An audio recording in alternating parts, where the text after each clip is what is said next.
Hello, I'm going to show you my Docks Warehouse Shrooms build.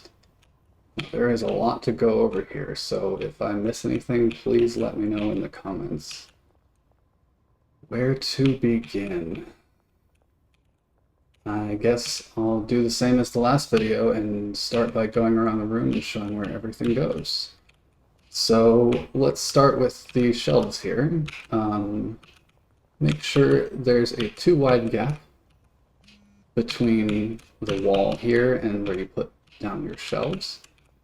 And you'll put down, let's see, it looks like 8 shelves here, centered. Next we go in here, we got the mushroom spawn station right here up against the wall. As you can see, this build supports cleaners, but we'll get to where to put those trash cans after we get the middle stuff. Let's go over to this wall in the back here. We got the 1, 2, 3, 4, 5 drying racks. Then we come over here and we have 4 mixing stations with large storage racks behind them. Then up against this wall we have a medium storage rack. That can be any size. It's really just a little buffer so that we can split between bags and jars. And how this works is once the bag shelf is filled up, it'll start filling the jars instead, which I really like. So we have, I guess if we go from this side, you can see where to put that first large storage rack up against the support beam here. And it's just the same as the mixing stations over there, with a packaging station, 2 packaging stations with a large storage rack behind each of them. And then this medium shelf or whatever storage, anything you want to put there, right next to it or somewhere near it, somewhere between the mixing and the packaging. And then we got a little bed tucked in the corner here. Let's go upstairs next. We have 9 employees, so we got the 9 lockers here. And there's going to be, let's go through it now because they're all scattered. We have 1 chemist, 2 botanists, 1, 2, 3, 4, 5 handlers. I love handlers. I call them redstoners. They basically are the redstone of this game. And then we have our lovely little cleaner down here at the end. I love that this build can support a cleaner. Then we'll go to the middle here. Again, making sure, I think there's 2 spaces there. Let me just pick this up. Oh, I put 3. Okay. It probably doesn't matter too much how much space, as long as you put at least 2. Maybe you should put 3 because I did. Maybe there was a reason. Oh, I think it was because I had this shelf over here before. So you could just do a 2 space here, but I have 3. So 3 spaces here. Then there's 4 wide by 3 of mushroom grow beds, that they're called, mushroom beds, surrounding 2 air conditioners. Now you might think that this is just to be able to have 10 mushroom beds and have them each up against an air conditioner, but it's actually a little bit better than that. If you look here, it's kind of hard to demonstrate, but if I switch it to AC first, if I put this off in the corner, if you look to the far, to this area right here, this number right here, when it unblurs, it's 37 degrees. That's how much the one in the corner will normally be if it's right up against an AC. But if you put 2 of them right next to each other, all of these spaces become 32 degrees. Now, I didn't do any testing. I don't know for sure if having it cooler makes the mushrooms grow faster, but I know testing has been done on using it as a heater for plants, for the other plants, for weed and for coke. And that does make them grow faster the hotter the temperature.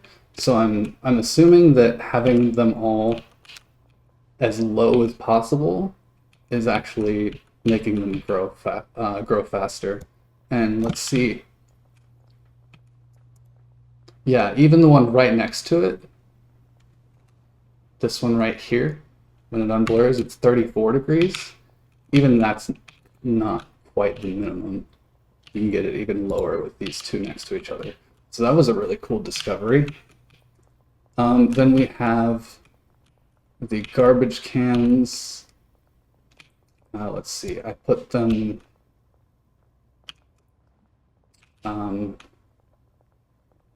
if you were to put one garbage can here, so like a garbage can space diagonally away from the mushroom beds.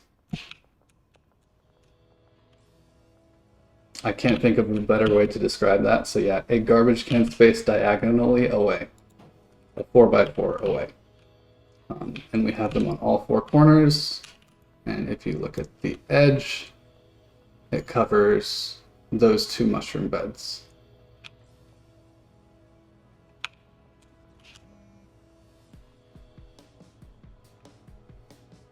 Like that. Okay, so that's where everything goes.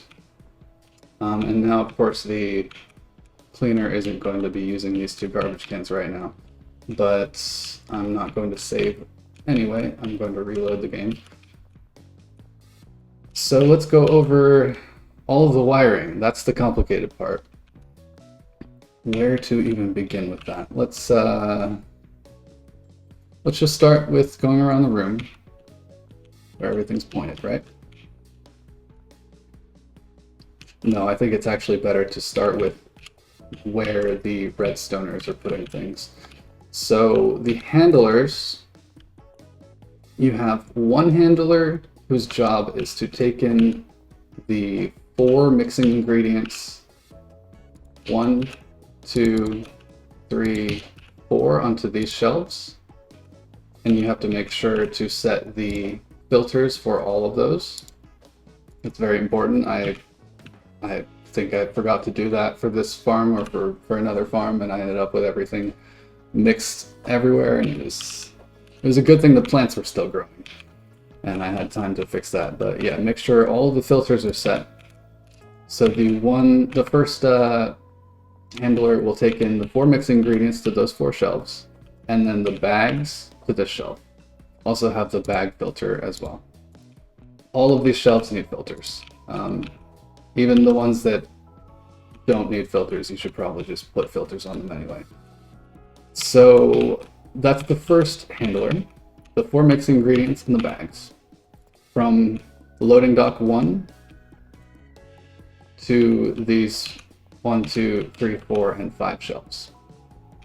Then you have another handler, excuse me, who takes the 4 mixing ingredients and the bags from these shelves and delivers them to these 4 shelves behind the mixing stations and to this shelf behind the packaging station.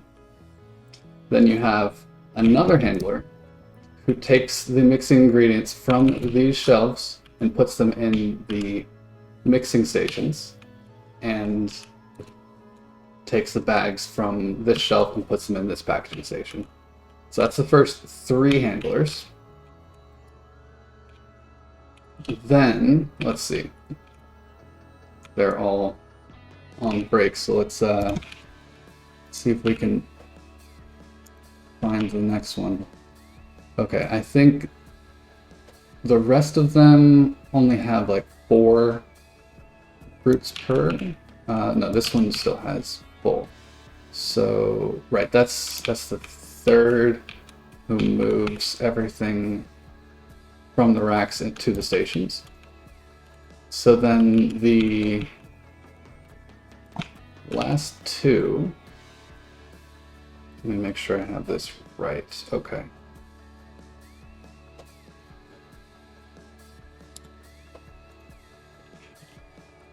Okay, so we can see like that. Wait. Mushroom spawn station. Right, okay. So this packager, this handler moves from this shelf, the left of the two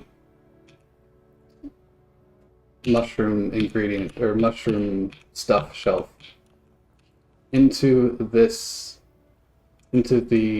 spawn station. So he's going to move the, let's see. We don't have any. Right. He's going to move the spore syringe and the grain bag into the spawn station for you. And he also, what is this one here?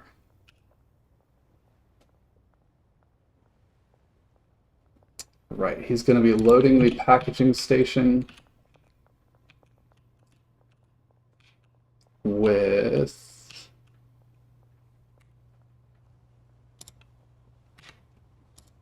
what's going on here? I'm actually not sure.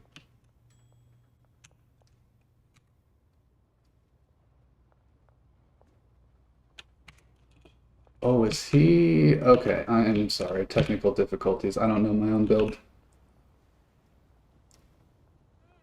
Let's see. Let's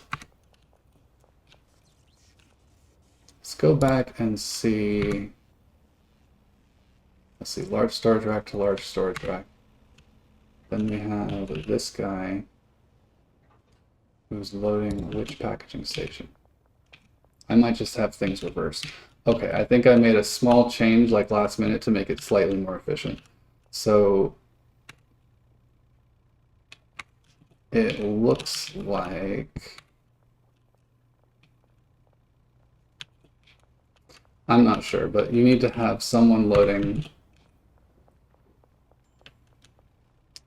each of these packaging stations.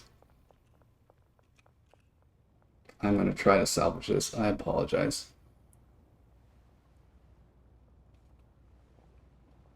Right, so this third handler is loading the bag stations, and then the one that I said was loading the bag stations before is loading the jar stations. That's just a minor little thing. You just need to make sure both of those stations get loaded, and you have so many routes to assign to handlers. And then we already went over, he's loading the syringe and the bag into the mushroom spawn station, so you don't have to do that like you had to do that yourself at the storage unit build. And then these last two routes that he has here are really cool. I like this a lot. So he's moving from the medium storage rack that I mentioned earlier into each of the packaging stations. I guess I need to click on that. So he's moving from this rack here into the bag station and into the jar station. So what's going to happen here is because so you have the output of each station goes to those two shelves, right? So when the bag shelf fills up, what's going to happen here is there's going to be output fully bagged product waiting here that the handler is supposed to move over to here, but can't because it's full. So as long as he can't do that, he can't package this.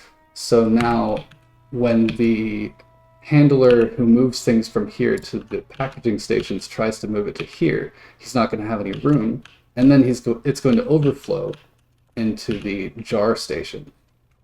And then you see it's getting jarred up and then getting moved over here. And that's how we can have full shelves of both. You could probably, there is an extra spot for one more employee in this build. So you could probably also have a brick press as well if you wanted to. I've never really bothered with those, but there should be room for that as well. Let's see, we have one more handler to go over. Is that you? I think so. So this one, let's see. He's going to move things from the loading dock 2 into this mushroom stuff shelf.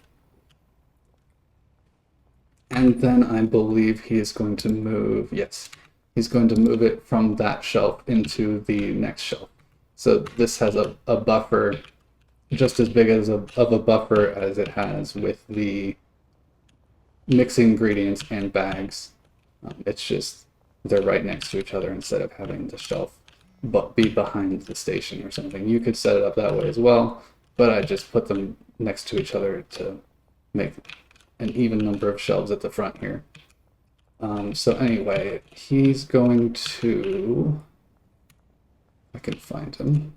Is it this one? Yeah, other than that, he's going to be moving the jars from loading dock 1.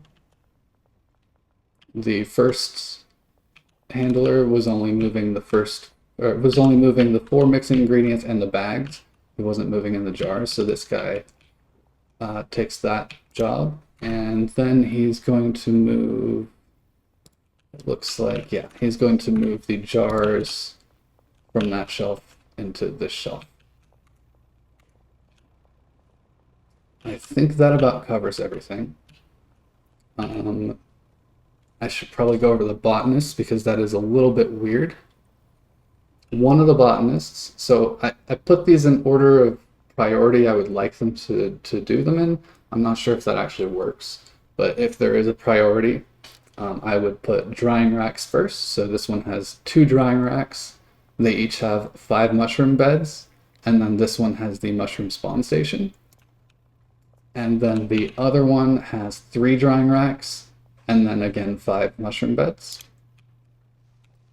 So we have a total of 10 mushroom beds going into 5 drying racks. That's a 2-to-1 ratio. And it looks like, let's see. Yeah, I haven't had much issue with bottlenecking. Yeah, it looks pretty good. You might even be able to go 3-to-1, but you would probably get bottlenecked in that situation. And I feel like this build makes more than enough product for what I need. If you're trying to make if you're trying to get the achievement for 10 million, that's not really what I go for when I make my builds. This is more just to be able to make enough product for my customers and my dealers and their customers. So this makes, as you can see, I have more than enough. It's making too much at this point. I'll probably be able to like temporarily shut it down once those fill up. You could probably also, since there's room for 1 more employee, you could maybe have like a bigger buffer here. Oh, my cat is trying to interrupt. I'm not sure if you could hear. Let me give her a scratch. Hello. I'm busy, okay? Give me a minute. Let's see. There was something else I mentioned earlier that you could do with that last employee slot. Oh yeah, I think it was a brick press. Maybe. Maybe. No, actually, I don't think there's quite enough handler slots. I was going to say maybe you could add more mixing ingredients, but there's only 2 handler slots, so that would be bring in the ingredient to this shelf, bring it over there, and then there would be no one to load it into the station. You could, if you don't want like the double packaging station, you could get rid of that, and you would have some spots freed up. You'd have 2 freed up from distributing from this shelf to these 2. So you could do extra mixing ingredients that way. But if you mix too many ingredients, the product's going to be worth so much you're not going to be able to upsell your customers because they're going to be at like their max budget buying just 1. So I don't like to make things too expensive. Is there anything else to go over? I guess this chemist is just assigned to the 4 stations. It's pretty basic. Pretty much everyone is assigned to the max amount of things, which is nice. It's, you know, fully efficient that way. Oh yeah, I didn't show. Oh, I did show the trash cans, but yeah, you could have 2 more trash cans if you need them, but the only ones who make a mess here are the botanists. These mixing stations, the Mark II or Make II mixing stations, they don't make a mess, I guess. They like clean up after themselves. They're part recycler machines or something. I think that's about it. I'm pretty sure I went over just about everything. Maybe not in the perfect order. Could have been, you know, better structured. Oh, it's 4 a.m. Look at that. Could have been a little better structured so it's easier to follow, but just kind of improv'd it. So if I did miss anything, feel free to just let me know in the comments and I will try to fill in whatever I missed. And everyone's taking their 4 a.m. break. This is when I get my best work done at 4 a.m. I call it burning the 4 a.m. oil.